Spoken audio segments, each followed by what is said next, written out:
Hey guys, welcome back to my channel. It's me, Lipstick Lips, and welcome back to another episode of Life, Love, and Makeup, where I sit down and I talk about life, love, anything that comes to my mind or might be moving me at the moment, and I do my makeup at the same time. Just to let you guys know that I'm not a professional, and this is just based off my life experience and what I've been through in life and my opinions. If you guys have any questions about anything I might say in my video that you disagree with or agree with, you can just leave it in the comments down below and we can just talk about it. And I'm using NARS Natural Radiant Long Wear Foundation. This is in the color Dark 2. And I'm using Tarte Shape Tape Concealer. That's all I use as my concealer underneath my eyes, around my chin, and around my nose. And basically, I'm just going to sit here and do my eyeshadow and stuff. My base never really changes, so I don't see nothing spectacular about doing it unless you guys want to see me do my face. For this video, I'm going to be talking about 5 tips to maintain a long-term relationship. I feel like everybody has these questions. Maybe some people never been in a long-term relationship and don't even know how to maintain. Some people probably looking for it and need the advice. So this is just my advice, my opinions.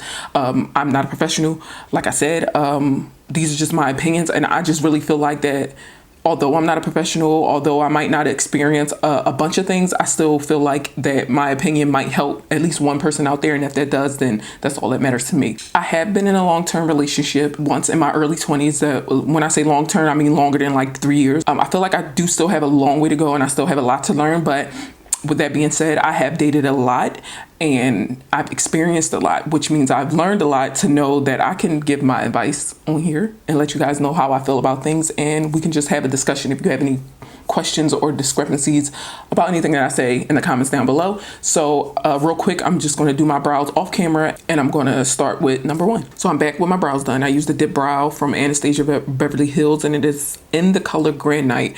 Granite is basically the darkest color you can get. I just like using dark on my brows because my hair is dark. I just use a little bit of light concealer underneath my brows to brighten up my eyelids for my eyeshadow. And this powder here, if you ever see me do this, this is because I am protecting my face because I already did my base foundation. I'm protecting my face from the eyeshadow that I'm going to apply. So once I'm done my eyeshadow, I can just wipe this powder away and the eyeshadow will follow with it just for protection. For number 1 on my list of how to maintain a long-term relationship, you both have to want to be in a relationship for the long run. Now, I feel like this is probably the hardest step, maintaining a long-term relationship because we spend a lot of time being in relationships or dating people who don't want the same thing as us. 2 people can want to date and want to hang out and want to have sex, stuff like that. But only one person might want to be in a long-term relationship and the other person is still trying to figure things out. You can't fight for a long-term relationship when only one person wants to be in a long-term relationship in the beginning. And like I said, this is the hardest part. We spend a lot of our dating life dating people who don't want the same thing as us. But, it takes us a minute to realize it. And then 2 years later, you realize, oh, we don't want the same thing. So let's, separate. I feel like majority of this list is going to be based on number 1, because you're trying to find out if that's what you want. If you want a long-term relationship, you're trying to find out if the partner that you chose or chose you wants that long-term relationship. So for number 1, in order to maintain the long-term relationship, you have to find 2 people have to find each other and want to be in a long-term relationship. And that's a step a lot of us can't get past. So number 2, I feel like it's going to be like mad cliche-ish because you hear it all the time. But number 2 is communicate. You have to communicate. Oh, we all know communicate is key, but I don't really think people really know like what communicating is because we don't. A lot of people feel like that communicating is, oh, okay, I feel a type of way about something, so I'm going to let you know. And I'm going to let you know not to ever do that again. But that's not always communicating. Just because you're in your feelings or you feel some type of way about something, that's not always like a sound way of communicating. Because a lot of times people might do things to you as a result of some things that you might have done, but you might not know, if that makes sense. So sometimes communicating calls for listening. You got to listen to people. You got to hear them out. You got to, in my opinion, my concern with my partner is always mental health. If you're happy mentally, I'm happy.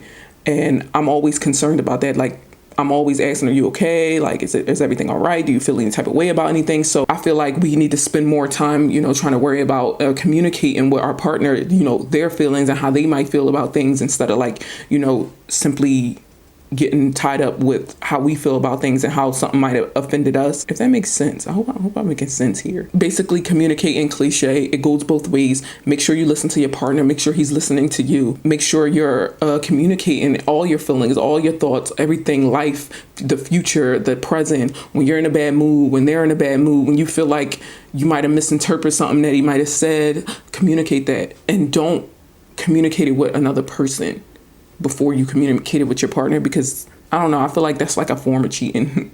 Depending on who you are.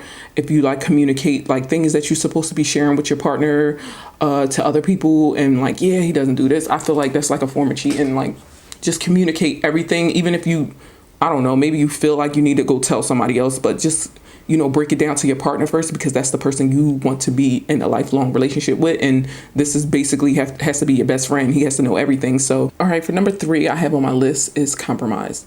Now, I have a story about compromise. Now, back when I was in my long-term relationship, I wouldn't even say my long-term relationship, I would say all my relationships that I was in. It took me a long time to realize that I actually have really no problem with compromising. And when I say compromise, I'm not talking about compromising myself. I'm talking about like small things. Small things like you don't like the bed this way. I don't know, just any small little situation that might cause for compromise. But like, I honestly have absolutely no problem with compromise. But when I was younger, I used to feel like I was always in relationships where I felt like I was compromising the most. Other person would compromise, but not as much as I would. As a result of that, I got into this feeling that I felt like I was just compromising way too much. But what I learned to realize is that, getting older and growing up, is that I cannot really expect people to do things that I would do, or like, just because I feel like this is not a big deal to change, so other people might not feel the same way. They might feel like that compromise is like way too much for a person. But my whole point is that you cannot expect somebody to feel the same way about you, to feel the same way about compromise as you would. So let's for example take a small thing like I wake up and I go to the gym in the morning, and my partner might feel like you need to go to the gym later because I want you to stay in the bed with me. To me, that's a small tiny change, but you might get that person that you might feel the same way, and he just no, I want to wake up in the morning, I want to do this, just more stubborn about it. And I used to just feel like if it was me and you had a problem with it, I would feel the same way. But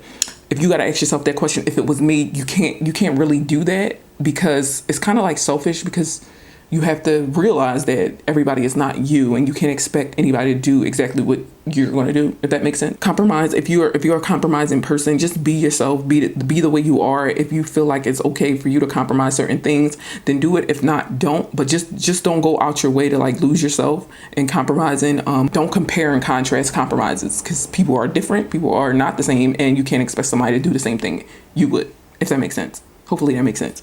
Number 4 I have on my list is just basically being kind to one another. I feel like this really helps in a long-term relationship, because it's the golden rule. Like, be kind to others, spread that positive energy, whether it's, waking up, saying good morning, saying I love you every single day, saying please, saying thank you, like the golden rule stuff. Don't do what is it? Don't do to others what you wouldn't want someone doing to you, whatever, however it go. But just basically be kind to one another. I feel like you should never, ever stop being kind to your partner.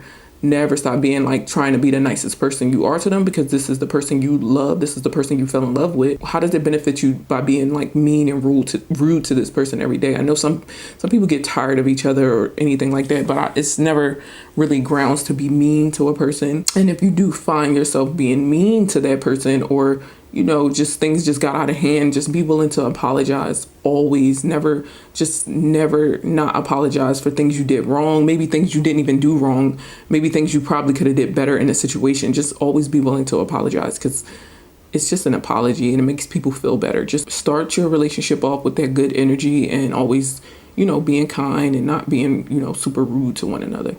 Number 5 I have on my list is remember that everybody loves differently. Now, with that being said, kind of ties into my last thing with compromise. Like, you just got to remember that everybody is not going to love like you do. And a lot of times the way we love is that we, in our minds, know what love is because of how we were brought up, how we watch our parents, how we watch movies. We know how we want to love. So in return, we will only project that energy out into someone that we want to love. Like, we know how we want to love. We know how we want to see it. So a of course, this is how I want to see it, so I'm going to be that way to another person. And that other person, like your partner, might not, they had different life experiences, different ways growing up. So of course they're going to show their love in a different way. It's not going to be the same as you, and you cannot expect that. The moment you start expecting people to love you the way you love them is when you start to destroy relationships. You cannot hold that over someone's head. Like I said, with that saying, like, I wouldn't do this to you, so why would you do that to me? That is really like a kind of redundant statement, because he's doing certain things to you, or you're doing certain things to him, because that is the way you are. That is how you love. That is how you see things. Maybe you didn't see things as clearly as him, or maybe you just made a mistake, or they made a mistake. But the whole process and experience with your partner is learning how your partner loves and how you're going to receive that love that he gives you. You know what I mean? Don't spoil your relationship and ruin your relationship by expectations. I feel like that is like a key factor into maintaining a long-term relationship, by not letting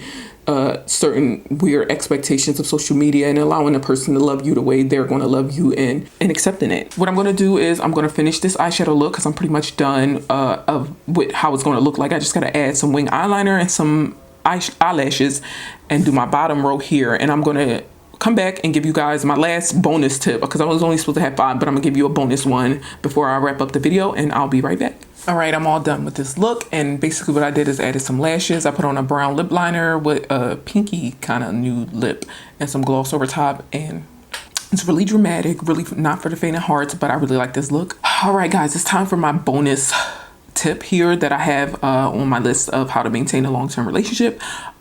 Basically, I have here is simply just don't make breakup an option. When you're in relationships, I feel like if you do not make breakup an option and really stick to that rule, you guys will fight for that. You have a grounds to fight for it. We're not breaking up. We have to work this out. Also, if you're in a relationship, you set that grounds as breakup is not an option. It could possibly deter your partner and you for any stupid little thing that might cause, tension or cause a breakup, because that breakup is not an option. So therefore you won't even do anything that'll get you even close to even having a discussion about breaking up or anything like that. Not saying that it will deter you from, cheating or something like that, because I'm pretty sure if somebody's going to cheat, they're going to cheat, but just have that grounds that breakup is not an option. Just because you're dating or in a relationship does not mean that you don't have to make that commitment as if you're, not married. You can still be in a relationship and have that commitment. Like, this is for the long run. We're going to get married one day. We're going to see this through the end. It might sound a little bit weird. It might sound like that I'm saying if I'm forcing you to stay in a relationship, but I don't mean an abusive relationship or a drug fueled relationship. I mean like two healthy people coming together and making a relationship and trying to make it work, and you guys are both deciding that breakup is not an option for you too. So that's all I have for my 5 tips on how to maintain a long-term relationship. Trust me, I know that I'm not finished, and I know I have way more, and I know I need to learn a lot more. If you guys have any questions or comments you guys might want to add, let me know something. Let me school me. I'm open to it. And thanks again, guys, for watching, and I hope you really enjoyed this video. I hope everything made sense, because sometimes I just be blabbing. But until next time, guys, bye.